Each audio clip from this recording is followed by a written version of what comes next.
लोग आपको नहीं, आपके अच्छे वक्त को अहमियत देते हैं। जीना है तो ऐसे जियो कि वालिद को भी लगे कि मैंने एक शेर पाला है।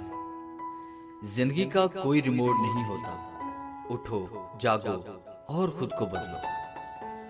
कभी किसी को खास मत समझना, सारे मसले यहीं से शुरू होते हैं।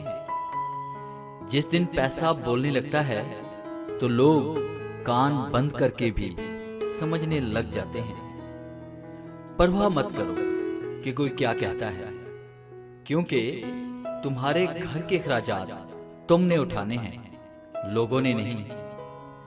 विनर वही होता है जो बार बार हारने के बावजूद भी एक और बार कोशिश करता है। भीख मांगना नहीं, कमाना सीखो, फिर चाहे दौलत हो या इज्जत हो। कभी भी भीड़ से अलग रास्ता चुनने से मत डरो।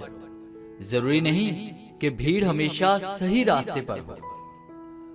उड़ान तो भरनी है, चाहे कई बार गिरना पड़े। सपनों को पूरा करना है, चाहे खुद से भी लड़ना पड़े।